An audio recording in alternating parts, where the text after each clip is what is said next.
विद्यार्थियों, आज हम व्यष्टि अर्थशास्त्र कक्षा 12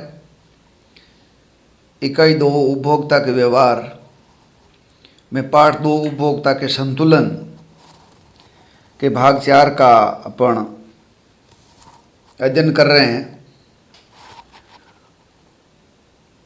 आप इस जो ब्लूप्रिंट है इसका कि इसमें 3 प्रश्न आते हैं, एक 2 नंबर का आता है, एक 4 नंबर का आता है, एक 6 नंबर का आता है। आप बड़े सिस्टमेटिक ढंग से बराबर गृह कार्य करते रहे। उदासीनता, तटस्थता या समसंतुष्टि वक्र को तालिका और अनुसूची की सहायता से समझाइए। ये आपके 4 नंबर का सवाल हो सकता है। अब ये इसके नाम है, तटस्थता वक्र कह दो, उदासीनता वक्र कह दो, या समसंतुष्टि वक्र कह दो, या अनअधिमान वक्र कह दो, लेकिन इंग्लिश में आपको एक ही नाम मिलेगा, इंडिफरेंस कर्व। तो आपको इसमें परिभाषा देनी है। तटस्थता वक्र का अर्थ, तटस्थता वक्र 2 वस्तुओं के विभिन्न संयोगों को बताता है जो एक उपभोक्ता को समान संतुष्टि देते हैं। इसके अंदर ये बातें आ जानी चाहिए। एक तटस्थता वक्र है, 2 वस्तुएं हैं, विभिन्न संयोग है, एक उपभोक्ता है और संतुष्टि का लेवल समान है। तटस्थता वक्र व अनुसूची, एक तटस्थता वक्र को बनाने के लिए एक तटस्थ अनुसूची होनी चाहिए, एक तालिका जो x और y वस्तुओं के विभिन्न संयोगों को बताती है जिसमें उपभोक्ता तटस्थ रहता है। तो ये आप तालिका बना लेंगे। इसके अंदर पहला संयोग, दूसरा संयोग, तीसरा, ये इस प्रकार के संयोग हो गए, कॉम्बिनेशन हो गए। इसमें पहले में जैसे वस्तु की x की 1 मात्रा है और y की 25 है, दूसरे में इसको x को बढ़ाया 2, इसमें 20, 3, 16, 4, 13, 5, 11, 6, 10 और संतुष्टि का लेवल प्रत्येक स्तर पर x है, इसका मतलब समान है। तो उपरोक्त तालिका से जो आपके निम्नानुसार तटस्थता वक्र बनाया जा सकता है, उपयुक्त होना चाहिए यहाँ। तो ये आपके इस प्रकार के, एक तरफ y अक्ष और x अक्ष है, एक तरफ वस्तु y अक्ष की तरफ y वस्तु, x अक्ष की तरफ x वस्तु। आप इसको पैमाना लीजिए, पेंसिल लीजिए, रबड़ लीजिए और इसको पैमाने से आप इस डायग्राम को आप बनाएं। तो आपको जो इस प्रकार के ये कॉम्बिनेशन आते हैं उसको आप पेंसिल से मिलाइए, जो वक्र आपको प्राप्त होता है वो आपका तटस्थता वक्र है। तटस्थता मानचित्र किसे कहते हैं? एक तटस्थता वक्र एक विशेष संतुष्टि के स्तर को बताता है और एक चित्र में कई तटस्थता वक्र जो विभिन्न संतुष्टि स्तर को बतलाते हैं, एक साथ कई तटस्थता वक्र बनाए जाते हैं तो तटस्थता मानचित्र प्राप्त होता है। सबसे निचला तटस्थता वक्र सबसे कम संतुष्टि के स्तर को बताता है और जैसे जैसे हम ऊंचे तटस्थता वक्र की ओर बढ़ते हैं तो ऊंचे तटस्थता वक्र ऊंचे संतुष्टि के स्तर को बताते हैं। तो ये आपके यानी एक से अधिक अगर जिस वक्र में तटस्थता वक्र, तटस्थता मानचित्र है। तटस्थता वक्र का गणितीय रूप दर्शाइए। तो गणितीय रूप अगर संकेतों के रूप में देखा जाए तो इस प्रकार ये समीकरण है, u is the function of x1, x2, x3 dot dot x1 is equal to k। या u का मतलब यूटिलिटी है और k एक स्थिरांक राशि, यानी ये यूटिलिटी स्थिर है, और x1, x2, x3 ये इस प्रकार ये वस्तुएं हैं। लेकिन अब जब हम तटस्थता वक्र का अध्ययन करते हैं तो इसमें 2 वस्तुएं हैं, x और y। तो तटस्थता वक्र इन दोनों वस्तुओं में विभिन्न संयोगों को बतलाएगा जो एक उपभोक्ता को समान संतुष्टि देता है। तो utility is function of, utility is equal to function of x, y। यहाँ पर u संतुष्टि के स्तर को क्रमवाचक रूप में बताता है, गणनावाचक नहीं है, यहाँ ऑर्डिनल है, नॉट कार्डिनल। क्रमवाचक रूप को बताता है। किसी एक विशेष तटस्थ वक्र के लिए u एक स्थिर राशि माना कि u1, तब u1 is equal to function of x, y। u को विभिन्न माप देने पर अलग अलग तटस्थ वक्र प्राप्त होते हैं, यानी संतुष्टि का लेवल अलग अलग हो सकता है। संतुष्टि तो आप अच्छे ढंग से समझ गए, आप किसी भी उपभोग के मामले में ले लो। आप एक ऊंचा तटस्थ वक्र ज़्यादा उपयोगिता और ज़्यादा संतुष्टि को बताता है, जबकि निचला तटस्थ वक्र कम उपयोगिता और कम संतुष्टि को बताता है। जैसे ये आपके इसमें 3 बना दिए, एक बीच वाला तटस्थ वक्र है ABC, इसमें वस्तुओं को बता दिया। इससे नीचे वाला जो तटस्थ वक्र है, ये जो U2 है नीचा है, तो ये कम संतुष्टि को बताता है। U3 है वो ज़्यादा बताता है। बस तटस्थ वक्र विश्लेषण की मान्यताएं बताइए।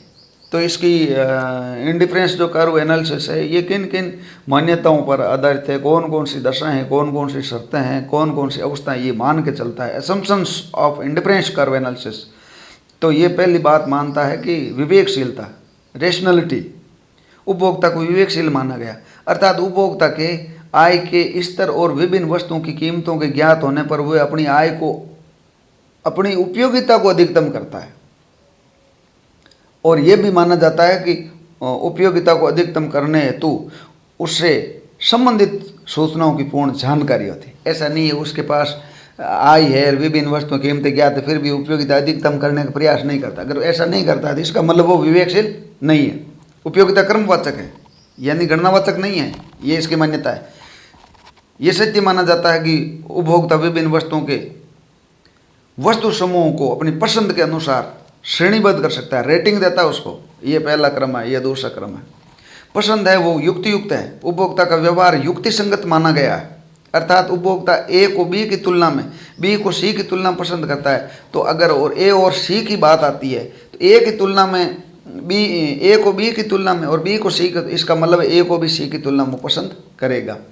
और उपभोक्ता की कुल उपयोगिता विभिन्न वस्तुओं की उपभोग की गई मात्रा पर निर्भर करती है। टोटल यूटिलिटी है वो जिन वस्तुओं की इन्होंने उपभोग किया उसकी मात्रा पर। Utility is function of Q1 Q2 Qn। तटस्थ वक्र विश्लेषण में प्रतिस्थापन की सीमा दर को घटती हुई माना जाता है। ये इसकी 5वीं है। तटस्थ वक्र विश्लेषण में प्रतिस्थापन की सीमा दर को घटता हुआ माना जाता है। इसी मान्यता के आधार पर तटस्थ वक्र मूल बिंदु के प्रति उन्नतोत्तर होते हैं और तटस्थ वक्र का ढाल प्रतिस्थापन की सीमा दर को बताता है। कहने का मतलब है एक वस्तु का अधिक उपयोग, अतिरिक्त उपयोग करोगे तो दूसरी वस्तु की मात्रा को आपको घटाना पड़ेगा, लेकिन वो आपकी घटाने की दर है वो घटती हुई होगी। प्रतिस्थापन की सीमा दर marginal rate of substitution of x for y, MRS XY को तालिका और रेखाचित्र से परिभाषित कीजिए। प्रतिस्थापन की सीमा दर marginal rate of substitution y वस्तु के लिए x की प्रतिस्थापन की सीमा दर y वस्तु की वे मात्रा होती है जो x की प्रत्येक इकाई को प्राप्त करने के लिए त्यागी जाती है। y वस्तु के लिए x की प्रतिस्थापन की सीमा दर, यानी y के स्थान पर x का प्रतिस्थापन करेंगे, यानी मात्रा तो हम खरीदेंगे x का और छोड़ेंगे y, तो y वस्तु की वे मात्रा होती है जो x वस्तु की अतिरिक्त इकाई प्राप्त करने के लिए त्यागी जाती है ताकि संतुष्टि का स्तर समान रखा जा सके। प्रतिस्थापन की सीमा दर को अपन ये तालिका और इस रेखा चित्र से बता सकते हैं। तो यहाँ देखिए x वस्तु और y वस्तु और MRS XY है, तो इसमें x की एक मात्रा है इकाई, y की 25 है, इसकी एक और बढ़ाते हैं 2 करते हैं तो इसकी 5 छोड़ते हैं 20 करते हैं, फिर इसकी एक और बढ़ाते हैं 3 करते हैं तो इसकी आप 2 त्यागते हैं, इसकी 1 बढ़ाते और है 3 से 4 करते हैं तो इसकी 1 ही घटाते हैं 18 से 17 करते हैं। तो ये आपके पहले में डैश हो गया क्योंकि पहले में तो कोई है नहीं अतिरिक्त वाला। दूसरे में ये 5:1 है, दूसरे में 2:1 है, फिर 1 तो इसका मतलब ये आपका घटता हुआ है। तो ये इस प्रकार आप देखेंगे ये वक्र बना है, इनको अगर अपन मिलाते हैं दोनों वस्तुओं का तो इनमें एक त्रिभुज बनेगा और त्रिभुज में जो आधार तो सबका कॉमन रहेगा क्योंकि 1-1 है और इसका जो लंब है वो उत्तरोत्तर घटता जाएगा। अतः तटस्थ वक्र के बाईं से दाईं ओर चलने पर प्रतिस्थापन की सीमा दर है वो घटती है। ऊपर बाईं से नीचे दाईं ओर चलेंगे तो घटती है।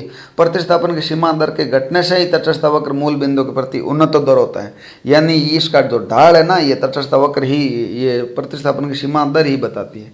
जब उपभोक्ता तटस्थ वक्र के ए बिंदु से बी बिंदु पर पहुंचता है तब वह 1 इकाई x की अतिरिक्त प्राप्त करने के लिए y की 5 इकाइयों का त्याग करता है। अतः MRS XY is equal to 5y:1x होगी। इसी तरह तटस्थ वक्र के बी बिंदु से सी बिंदु पर पहुंचने के लिए MRS XY 2y:1x होगी और MRS XY घटती हुई होती है। तटस्थ वक्र का ढाल बताइए, तटस्थ वक्र की प्रवणता बताइए।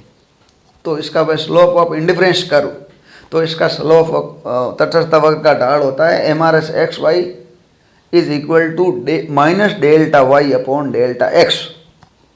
ऋणात्मक होता है, इसका मतलब ये ऊपर बाएं से नीचे दाईं ओर होता है, ढाल ऋणात्मक है। x का अगर आप अतिरिक्त उपयोग बढ़ाते हैं तो y उसके विपरीत दिशा में, बढ़ाते हैं तो वो घटेगा और घटाते हैं तो बढ़ेगा, विपरीत होता है। तटस्थता वक्र मूल बिंदु के प्रति उन्नत दर क्यों होता है, ये छोटे प्रश्न आ सकते हैं आपके। तो प्रतिस्थापन की सीमा दर के घटने से ही तटस्थता वक्र मूल बिंदु के उन्नत दर होते हैं। Marginal rate of substitution x for y is equal to minus delta Y upon delta x.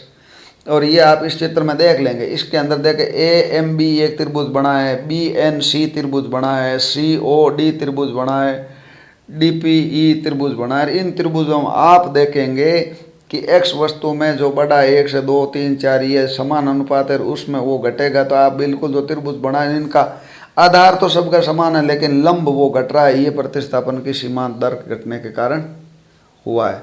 तो इस प्रकार आप भली भांति इसका अध्ययन करके गृह कार्य करेंगे और अच्छे अंक प्राप्त करेंगे। साथ ही आपका अर्थशास्त्र का जो नॉलेज है ये आपका हाई लेवल का होना चाहिए। नेक्स्ट वीडियो में आपको इस चैप्टर के बारे में और बताया जाएगा।